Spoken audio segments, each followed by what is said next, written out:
결혼식 준비는 순조로웠다. 30년 평생 김지연 씨는 이렇게 완벽하게 제어되고 또 완벽하게 행복한 삶을 살아본 적이 없었다. 서울의 한 디자인 회사에서 실력을 인정받으며 자리를 잡았고 무엇보다 방수라는 믿음직하고 따뜻한 사람을 만나 8개월 전 약혼했다. 준우는 지연의 오랜 상처를 보듬어주고 그녀가 스스로의 가치를 깨닫게 해준 유일한 사람이었다. 지연은 서울 외곽의 중소도시에서 3대째 명품 한복점 비단길을 운영하는 가문의 장녀로 태어났다. 비단길은 단순한 상점이 아니라 그 지역에서는 모르는 사람이 없을 만큼 유명하고 권위 있는 가문의 상징이었다. 하지만 지연에게 그곳은 아름다움 뒤에 숨겨진 질투와 차별의 공간이었다. 어릴 때부터 외모가 뛰어나고 부침성 좋은 여동생 김혜린 부모님, 김성철, 이수진의 자랑이자 비단길의 미래였다. 혜린은 부모님의 모든 관심과 기대를 독차지했고 지연은 늘 그 그림자 속에서 비교당하며 자랐다. 공부로 아무리 좋은 성적을 받아오고 혼자 힘으로 서울에 있는 대학에 합격해도 부모님은 크게 기뻐하지 않았다. 지연이는 알아서 잘하니까. 그 말은 칭찬이 아니라 무관심의 다른 이름이었다. 혜린이 사소한 일로 칭찬받을 때 지연은 부모님의 눈길 한 번 받기 위해 애썼지만 늘 허사였다. 결국 지연은 가족으로부터 심리적으로 멀어졌다. 서울로 대학을 온 후에는 물리적인 거리까지 두며 오롯이 자신의 힘으로 디자이너의 길을 개척했다. 비단길과는 다른 현대적이고 실용적인 디자인 분야에서 성공하며 부모님의 도움 없이도 충분히 잘 살 수 있음을 스스로에게 증명했다. 하지만 마음 한구석에는 여전히 가족에게 인정받고 싶은 어린아이 같은 갈망이 남아있었다. 준우를 만나고 나서야 지연은 비로소 그 갈망에서 조금씩 벗어날 수 있었다. 준우는 그녀 자체를 사랑했고 그녀의 노력과 성공을 진심으로 존중해 주었다. 그의 눈빛 속에서 지연은 자신이 얼마나 소중하고 가치 있는 사람인지를 처음으로 느꼈다. 이제 그녀의 목표는 준우와 함께 안정적이고 행복한 가정을 꾸리는 것. 더 이상 비단길 가문의 그림자 속에서 살지 않고 독립적인 한 사람으로서 온전히 서는 것이었다. 결혼식 날짜는 10월로 잡았고 웨딩홀 예약부터 신혼여행 계획까지 순조롭게 진행되고 있었다. 부모님은 결혼 준비에 큰 관심은 없었지만 웨딩홀 비용 일부를 지원해주겠다고 먼저 말씀하셨다. 아마도 준우의 부모님께 지지 않으려는 체면치레였겠지만 지연은 오랜만에 부모님이 자신의 삶에 관심을 보이는 것 같아 내심 기뻤다. 독성적인 관계임을 알면서도 가족의 작은 관심에 기뻐하는 자신이 한심하게 느껴지기도 했다. 그러던 지난주 수요일, 엄마에게서 전화가 걸려왔다. 평소와 다르게 결혼 준비에 대해 이것저것 묻는 것이 어딘가 이상했다. 불길한 예감이 스쳤지만 애써 무시했다. 몇 분간의 시시콜콜한 대화 끝에 엄마는 본론을 꺼냈다. 지연아, 다름이 아니라 말이야. 혜린이가 민준이랑 약혼하기로 했어. 그 말을 듣는 순간 지연은 진심으로 기뻤다. 동생이 드디어 결혼하는구나. 축하해줘야지. 그런데 엄마의 다음 말이 지연의 머리를 차갑게 식혔다. 혜린이가 그러는데 약혼하고 1년 동안은 온전히 자기가 관심받고 싶대. 약혼식 준비부터 결혼까지 비단길이랑 우리 가문의 모든 시선이 집중되어야 한다고. 그래서 말인데 내 결혼식 좀 1년만 미루면 안 될까? 지연은 귀를 의심했다. 네, 지금 뭐라고 하셨어요? 그러니까 내 결혼식을 내년으로 미루라는 얘기야. 혜린이 약혼이 먼저잖아. 엄마의 목소리는 진지했다. 지연은 황당함을 넘어 분노가 치밀었다. 8개월 동안 공들여 준비한 결혼식이었다. 웨딩홀 계약금, 스드메, 신혼여행 예약까지 다 마친 상태였다. 이걸 1년이나 미루면 위약금만 해도 상당했다. 무엇보다 동생이 관심받고 싶어서 언니의 결혼식을 미루라니 이게 말이 되는 소리인가? 엄마, 지금 무슨 말씀을 하시는 거예요? 저희 결혼식 준비 다 끝났고 위약금도 엄청나요. 그리고 혜린이가 관심받고 싶어서 제 결혼식을 미루라니 이게 말이 돼요? 아니, 혜린이 약혼이 얼마나 중요한지 몰라. 민준이네 집안이 어떤 집안인데 비단길에도 큰 도움이 될 거고 우리 가문의 명예가 걸린 일이야. 혜린이가 약혼녀로서 1년 동안 제대로 주목받아야지. 내 결혼식 때문에 시선이 분산되면 안 된다고. 엄마는 비단길과 가문의 명예를 들먹이며 혜린의 이기적인 욕심을 정당화했다. 지연은 어이가 없었다. 결국 비단길과 혜린을 위해서 자신은 또 희생하라는 이야기였다. 엄마, 제 결혼식은요? 저는요?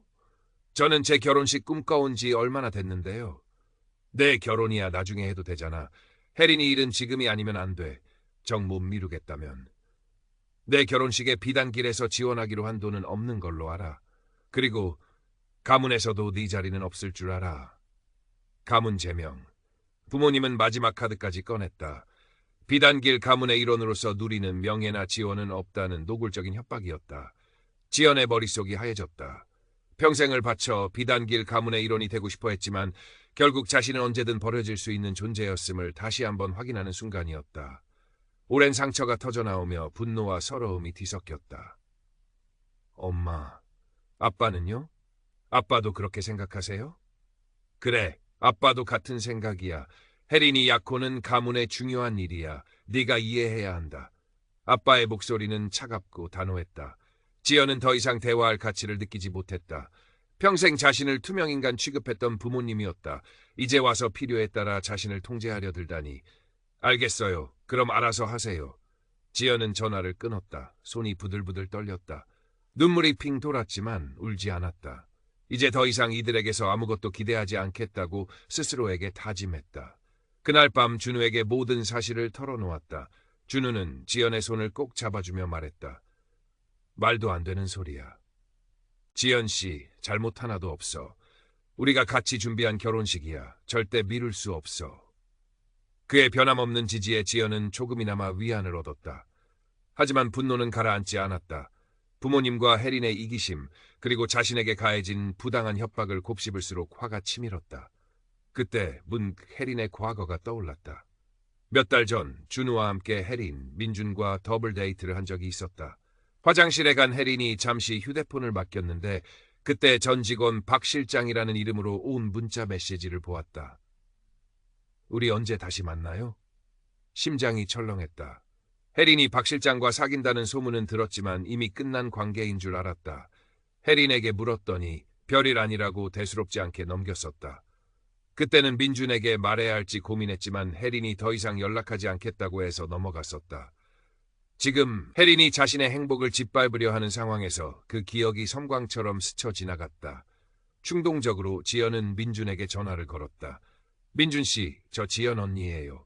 드릴 말씀이 있어요. 민준은 지연의 갑작스러운 전화에 조금 놀란 듯했다. 지연은 망설임 없이 몇 달 전 혜린의 휴대폰에서 보았던 박 실장과의 문자 내용을 이야기했다.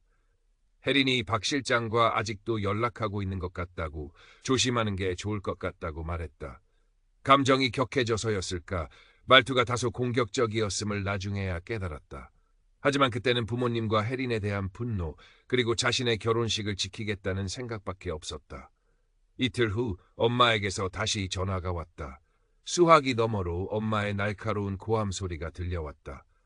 마치 세상이 무너진 듯한 목소리였다.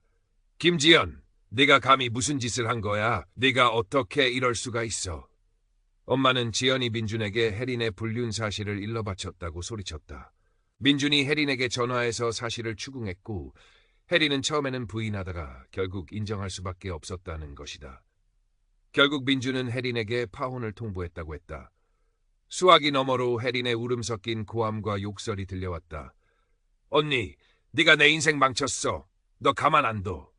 지연은 예상했던 반응이었지만 막상 현실이 되자 당황스러웠다. 엄마, 제가 왜 그랬는지 모르세요?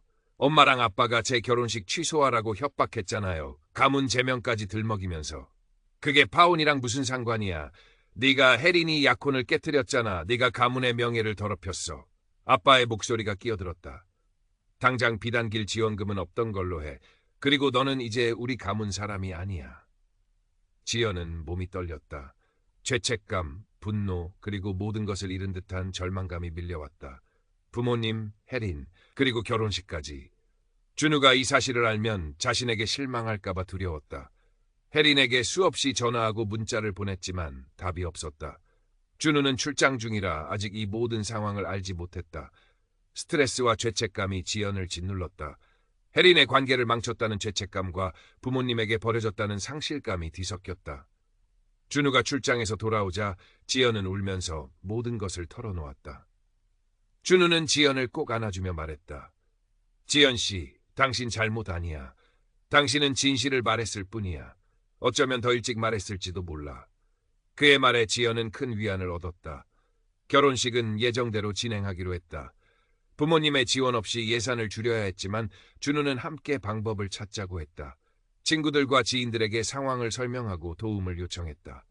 놀랍게도 준우의 친구 중 한 명이 저렴하고 좋은 웨딩홀을 소개해 주었다. 결혼식 날짜를 조금 미루긴 했지만 이 상황에서 그 정도는 아무것도 아니었다. 지연은 계속해서 부모님께 연락을 시도했다. 왜 그랬을까? 여전히 부모님을 실망시키고 싶지 않았던 걸까? 아니면 죄책감 때문이었을까? 하지만 부모님은 완고했다. 결혼식을 강행하면 절대 참석하지 않겠다고 했다. 친척들에게도 소문이 퍼져나갔다. 엄마와 혜린은 지연이 혜린의 행복을 질투하여 거짓말을 꾸며 관계를 망쳤다고 소문을 냈다. 지연은 비난의 대상이 되었다. 친척들 중 상당수가 결혼식에 불참하거나 아예 답장을 하지 않았다. 지연은 지쳐갔다. 꿈꿔왔던 결혼식이었지만 이 모든 일 때문에 행복을 느끼기 어려웠다. 하지만 동시에 부모님과 혜린의 뜻대로 자신의 삶을 포기할 수는 없었다. 그들은 지연이 혜린의 인생을 망쳤다며 질투심 많고 심술궂은 사람으로 몰아갔다. 혜린은 파혼으로 깊은 상처를 입고 지연과 말을 섞지 않았다. 지연은 자신이 옳은 일을 했다는 것을 알면서도 죄책감에 시달렸다. 그때 어린 시절 친구 강서연에게서 예상치 못한 연락이 왔다. 대학 이후 연락이 끊겼다가 소셜미디어로만 간간히 소식을 알던 친구였다. 혜린과는 20대 초반까지도 연락하고 지냈다고 했다. 서연은 1년 전 혜린의 또 다른 불륜 사건을 이야기했다. 서연의 25번째 생일 파티에서 혜린이 서연의 남자친구와 바람을 피웠다는 것이다. 당시 혜린은 민준과 2년 넘게 사귀고 있을 때였다. 혜린은 술에 취해 여러 남자들에게 추파를 던지다가 결국 서연의 남자친구와 함께 있는 것을 들켰다고 했다. 그 일로 서연과 혜린의 우정은 끝났다. 서연은 지연의 이야기를 듣고 혜린의 불륜이 우발적인 실수가 아니라 상습적인 행동임을 알려주고 싶어 연락했다고 했다. 지연은 충격받았다. 혜린이 반복적으로 불륜을 저질렀다는 사실에, 그리고 그 사실이 어떻게 민준에게 오랫동안 숨겨질 수 있었는지 놀랐다. 지연은 서연에게 한 가지 부탁을 했다. 민준에게 혜린의 과거 불륜 사실을 직접 이야기해달라는 것이었다. 지연에게는 이유가 있었다. 준우가 민준을 만나고 왔는데 민준이 힘들어 보였다고 했다. 모든 것을 의심하고 있었고 말은 안 했지만 지연의 말을 믿은 것에 대해 자신을 타고 있을지도 모른다고 했다. 그래서 이 충격적인 사실은 지연이 아닌 다른 사람의 입에서 나오는 것이 나을 것 같았다. 또한 자신이 혜린을 질투해서 모든 일을 꾸몄다는 부모님과 혜린의 주장에 힘을 실어주고 싶지 않았다. 서연에게서 이 이야기를 들은 민주는 지연에게 직접 만나서 이야기하고 싶다고 했다. 지연은 해결의 실마리를 찾거나 최소한 오해를 풀 수 있기를 바라며 동의했다. 동네 카페에서 만난 민주는 여전히 충격에서 벗어나지 못한 듯했다. 서연의 이야기는 그에게 또 다른 충격이었지만 진실을 알게 되어 다행이라고 자신이 옳은 결정을 내렸다고 말했다. 민주는 혜린이 사실 약혼을 계획하고 있었던 것이 맞다고 했다. 지연과의 통화 후 혜린에게 불륜 사실을 추궁했고 혜린은 결국 자백했다고 했다. 그는 배신감에 깊은 상처를 입었지만 지연의 정직함에 감사했다. 결혼 후에 알게 되는 것보다 지금이라도 진실을 알게 되어 다행이라고 했다. 사실 혜린과의 관계에서 뭔가 석연치 않은 느낌을 오랫동안 받았지만 정확히 무엇인지 알 수 없었는데 지연의 전화로 모든 것이 명확해졌다고 했다. 우리는 오랫동안 이야기를 나누었다. 민주는 상처를 치유하고 삶을 재정비하기 위해 다른 도시로 떠날 계획이라고 했다. 그는 고통스러울 수 있는 진실을 용기 있게 말해준 지연에게 감사했다. 민준과의 대화를 통해 지연은 자신이 옳은 일을 했다는 확신과 함께 일종의 후련함을 느꼈다. 하지만 가족과의 상황은 나아지지 않았다. 부모님은 여전히 혜린 편에 서서 지연이 선을 넘었다며 사과하고 상황을 바로잡으라고 강요했다. 혜린이 바람을 피웠다는 사실은 외면한 채 오직 혜린의 상처만 중요하게 여겼다. 왜 지연이 그런 행동을 했는지 전혀 이해하려 하지 않았다. 반면 상황을 전해 들은 친구들과 친척들 중 일부는 지연에게 지지를 보냈다. 부모님의 행동에 경악하며 옳은 일을 위해 용기를 낸 지연을 칭찬했다. 복잡한 감정 속에서도 지연은 자신을 이해하고 지지해주는 사람들에게 감사했다. 지연은 긍정적인 부분에 집중하며 결혼 준비를 계속했다. 부모님의 협박에도 불구하고 준우와 함께 결혼식을 강행하기로 했다. 예산을 조절하고 부모님의 재정 지원 없이도 특별한 결혼식을 만들 방법을 찾았다. 드라마는 아직 끝나지 않았음을 알지만 지연은 더 이상 부모님의 편애와 혜린의 행동에 자신의 삶을 휘둘리지 않겠다고 결심했다. 이제는 자신의 행복과 준우와의 미래를 우선해야 할 때였다. 며칠 후 상황은 더욱 극적으로 변했다. 일이 더 나빠질 수 없다고 생각했을 때 더 나빠졌다. 회사에서 업무에 집중하고 있는데 준우에게서 다급한 전화가 왔다. 당장 집으로 오라는 말에 뭔가 끔찍한 일이 일어났음을 직감하고 서둘러 집으로 향했다. 집에 도착했을 때 준우는 분명히 괴로워 보였다. 그는 문틈으로 배달된 편지 한 통을 지연에게 건넸다. 부모님을 대리하는 변호사로부터 온 편지였다. 혜린의 파혼으로 인한 명예훼손과 정신적 고통에 대해 지연을 고소하겠다는 협박 내용이 담겨 있었다. 자신의 부모님이 자신을 상대로 법적 조치를 취하려 하다니 지연은 충격에 휩싸였다. 편지에는 지연의 행동이 혜린에게 극심한 정신적 고통을 주었고 명예를 실추시켰다고 적혀 있었다. 공개적인 사과와 불륜 주장에 대한 철회, 그리고 상당한 금액의 합의금을 요구했다. 부모님은 가능한 한 복수심에 불타올라 선을 넘었다. 편지를 읽는 동안 휴대폰이 계속 울렸다. 혜린이었다. 계속 걸려오는 전화에 결국 지연은 전화를 받았다. 혹시나 설명을 들을 수 있을까 해서였다. 혜린의 목소리는 분노와 절망이 뒤섞여 있었다. 지연이 자신의 인생을 망쳤고 남은 것이 아무것도 없다고 소리쳤다.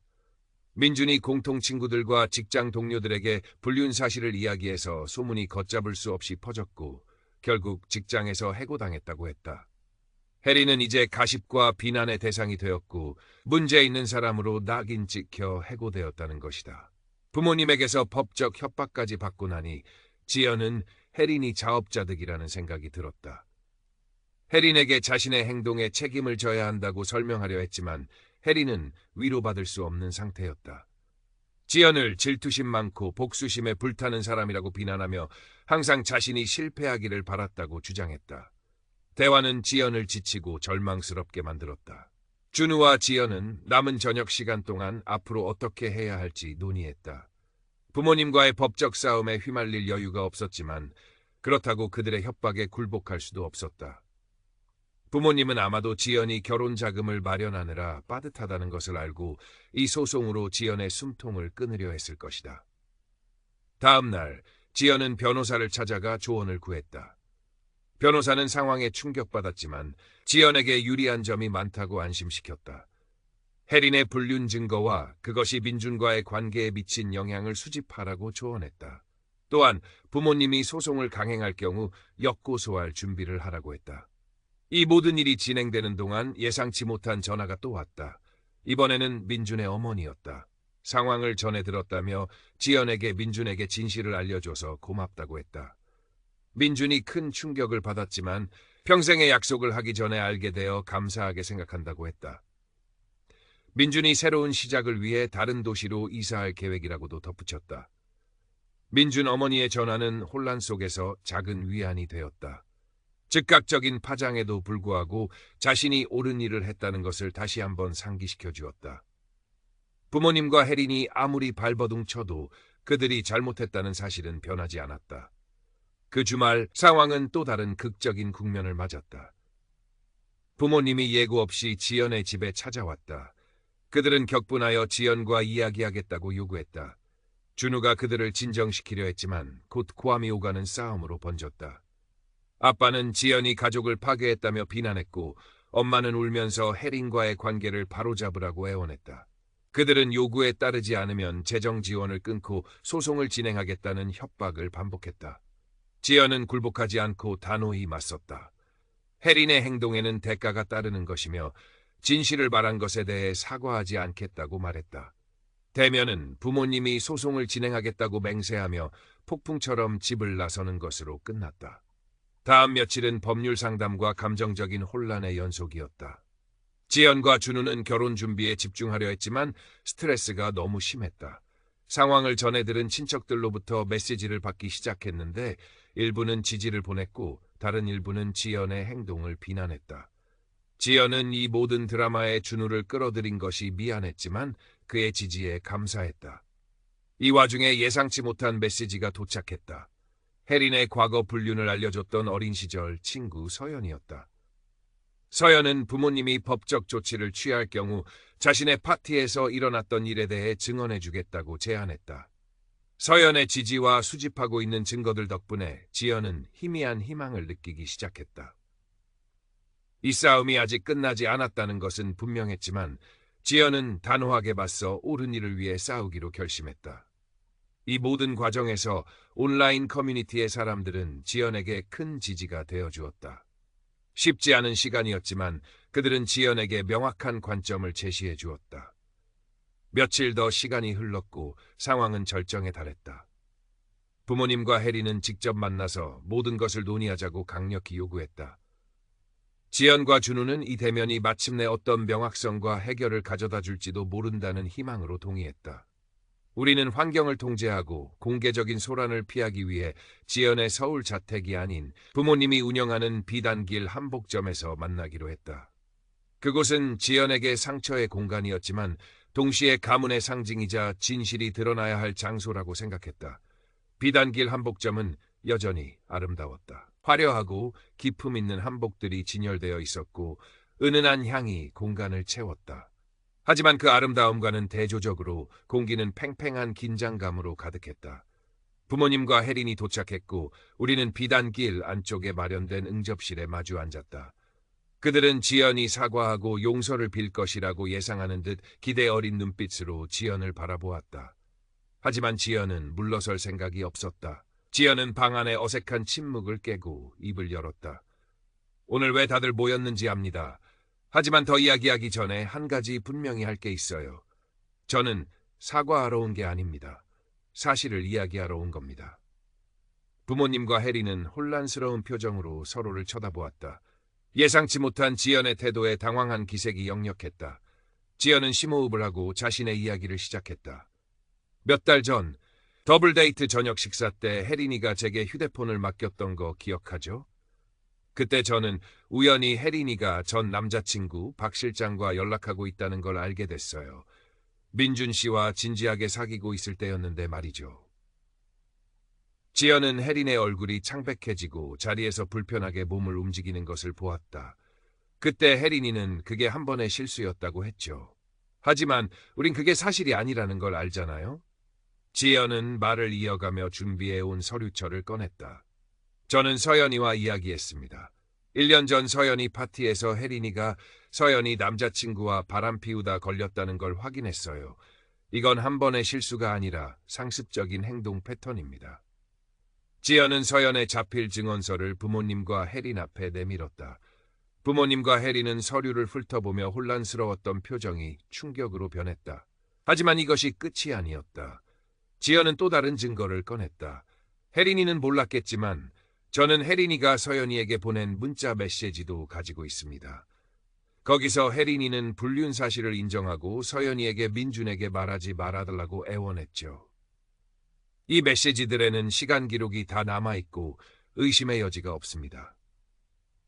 지연은 인쇄된 문자 메시지들을 테이블 위에 올려놓았다.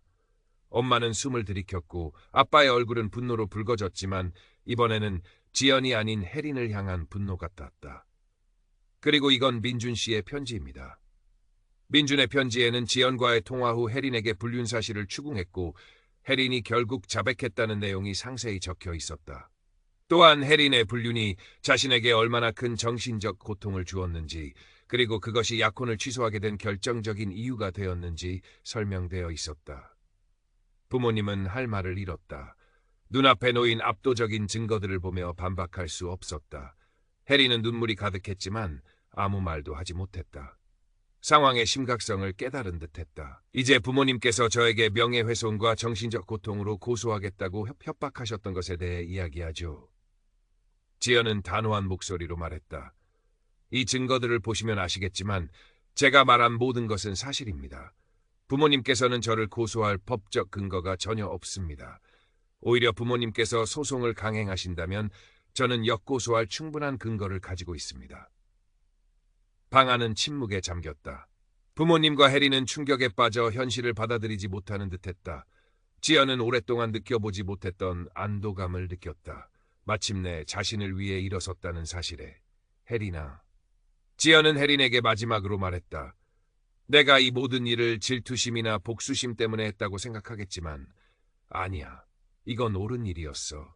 내 행동에는 대가가 따르는 거고 이제 네가 책임을 져야 할 시간이야.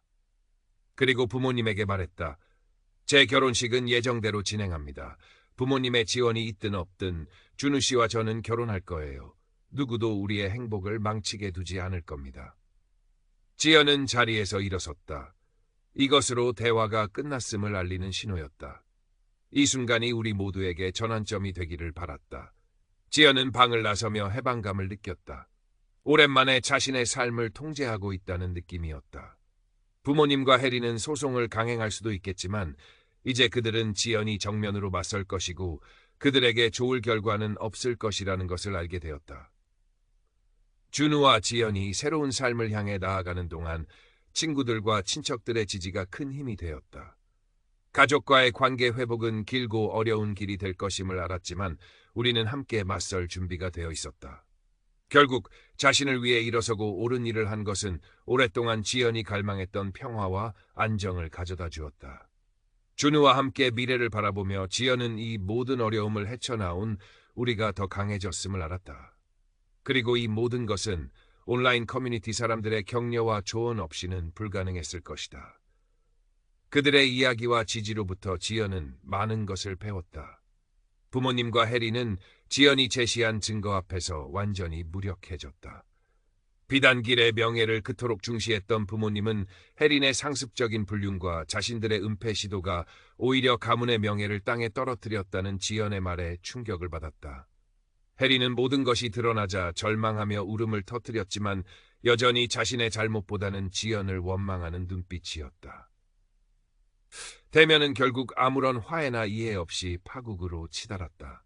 부모님은 지연에게 다시 한번 폭언을 퍼부었고 해리는 증오에 찬 시선으로 지연을 노려보았다. 지연은 더 이상 그 자리에 있을 필요를 느끼지 못하고 준우와 함께 비단길을 나섰다.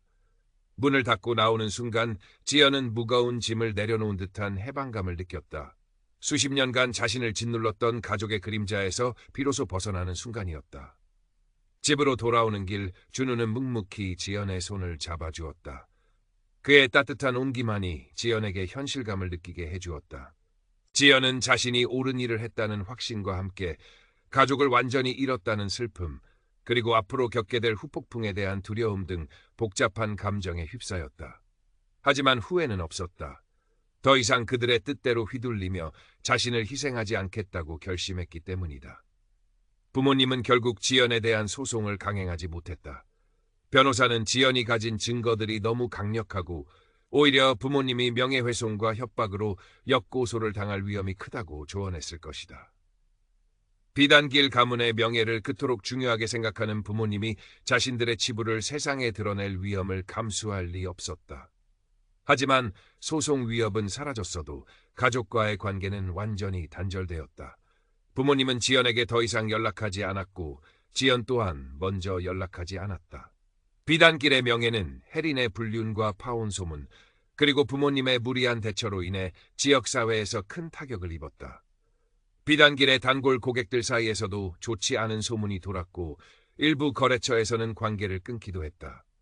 부모님은 모든 원인을 지연에게 돌리며 여전히 지연을 원망했고 몰락해가는 비단길과 사회적으로 고립된 해린을 보며 비극적인 말년을 보낼 가능성이 높아 보였다. 해린은 민준에게 버림받고 직장까지 잃은 후 자신의 잘못을 뉘우치기보다는 모든 것을 지연 탓으로 돌리며 분노와 절망 속에서 살았다. 그녀는 더 이상 부모님의 골든차일드가 아니었고 스스로의 힘으로는 아무것도 할 수 없었기에 더욱 비참해졌다. 지연은 예정대로 준우와 결혼식을 올렸다. 부모님과 혜리는 예상대로 참석하지 않았다. 하지만 지연은 슬퍼하지 않았다.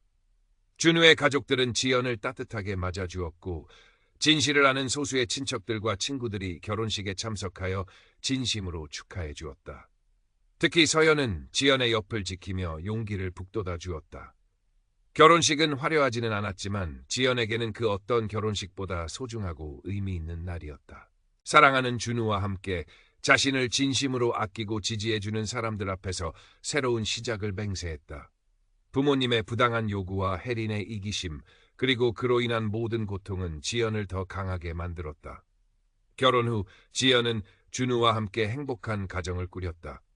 과거의 상처가 완전히 사라진 것은 아니었지만 더 이상 그 상처에 갇혀 살지 않았다. 준우의 변함없는 사랑과 지지 덕분에 지연은 자신의 가치를 더욱 확신하게 되었고 디자이너로서도 더욱 성장했다. 독성적인 가족 관계에서 벗어나는 것은 고통스러운 과정이었지만 그 끝에는 진정한 자유와 행복이 있었다. 비단길 가문의 명예나 기대에 얽매이지 않고 오롯이 자신의 힘으로, 자신의 선택으로 만들어가는 삶이었다. 지연은 부모님과 혜린에게서 벗어나 자신만의 비단길을 걷기 시작했다. 비록 가족이라는 이름은 잃었지만 진정한 사랑과 지지를 주는 사람들과 함께 새로운 가족을 만들었다. 과거의 그림자는 여전히 남아 있었지만 지연은 더 이상 두려워하지 않았다. 자신을 지키는 용기, 진실의 힘, 그리고 스스로를 사랑하는 것의 가치를 깨달았기 때문이다. 지연은 자신의 삶의 주인이 되어 준우와 함께 밝은 미래를 향해 나아갔다. 몇 년의 시간이 흘렀다. 김지연은 박준우와 함께 단단한 가정을 이루고 서울에서 안정적인 삶을 살았다. 디자이너로서의 경력도 꾸준히 발전하여 업계에서 인정받는 위치에 올랐다. 더 이상 비단길 가문의 장녀라는 이름표에 얽매이지 않았다. 그녀는 오롯이 디자이너 김지연으로서 자신의 가치를 증명해냈다. 가족과의 관계는 여전히 단절된 상태였다. 부모님이나 혜린에게서 연락이 오는 일은 없었고 지연 또한 먼저 연락하지 않았다.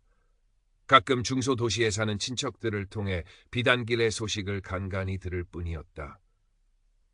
비단길은 예전 같은 명성을 되찾지 못하고 힘든 시기를 보내고 있다고 했다. 혜리는 여전히 결혼하지 못하고 부모님과 함께 살며 사회생활에 적응하지 못하고 방황한다는 소문이었다.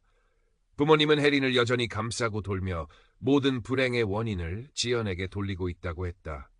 그들은 자신들의 편애와 잘못된 판단이 어떤 결과를 초래했는지 끝내 깨닫지 못하는 듯했다. 지연은 더 이상 그들에게 분노하거나 원망하지 않았다. 그저 안타까운 마음이 들 뿐이었다. 한때 가족이었던 사람들이 스스로 만든 불행 속에 갇혀 사는 모습을 지켜보는 것은 가슴 아픈 일이었다. 하지만 동시에 자신이 그 독성적인 관계에서 빠져나온 것이 얼마나 다행인지 매일매일 감사했다. 준우는 지연에게 변함없는 사랑과 지지를 보내주었다. 힘든 시기를 함께 겪으면서 두 사람의 관계는 더욱 깊고 단단해졌다. 준우는 지연의 가장 든든한 버팀목이자 가장 친한 친구였다. 그는 지연이 과거의 상처에서 완전히 벗어나 스스로를 사랑할 수 있도록 끊임없이 격려해 주었다. 어린 시절 친구 강서연과는 이제 다시 가까운 사이가 되었다. 서연은 지연의 용기를 진심으로 존경했고 두 사람은 서로에게 힘이 되어 주었다. 민주는 새로운 도시에서 잘 지내고 있다는 소식을 들었다. 그는 상처를 극복하고 새로운 삶을 시작한 듯했다. 민준의 어머니께서 가끔 지연에게 연락하여 근황을 묻고 안부를 전해주셨다. 지연의 행동이 결국 민준에게 더 나은 미래를 열어주었다는 것을 알기에 지연은 죄책감에서 완전히 벗어날 수 있었다. 가끔 꿈속에서 비단길의 아름다운 한복들을 보거나 어린 시절 부모님의 차가운 눈빛을 마주할 때도 있었다. 하지만 깨어났을 때 지연은 더 이상 그 꿈에 갇히지 않았다. 현실에는 자신을 사랑해주는 남편이 있었고 자신의 능력을 인정해주는 직장이 있었고 진심으로 아껴주는 친구들이 있었다. 독성적인 가족관계에서 벗어나 자신을 지키기로 한 결정은 지연의 삶에서 가장 중요하고 올바른 선택이었다.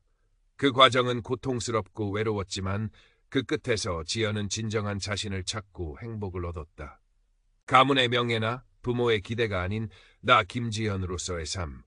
그것이 지연이 마침내 얻은 가장 소중한 것이었다. 지연은 더 이상 과거에 얽매이지 않았다. 준우와 함께 만들어갈 미래, 자신의 꿈, 그리고 사랑하는 사람들과의 관계에 집중했다. 독성 가족과의 단절은 아픔이었지만 동시에 새로운 시작을 위한 필수적인 과정이었다. 지연은 이제 자신의 삶의 주인이었고 그 어떤 어려움에도 흔들리지 않을 만큼 강해져 있었다. 이야기는 여기서 끝맺는다. 지연은 자신의 삶을 되찾았고 행복을 향해 나아가고 있다. 가족과의 관계 회복은 요원하지만 지연은 더 이상 그것에 연연하지 않는다. 그녀는 스스로의 가치를 증명했고 진정한 사랑과 지지 속에서 새로운 삶을 건설했다. 독성 관계에서 벗어나 자신을 지키는 용기가 얼마나 중요한지를 보여주는 이야기였다.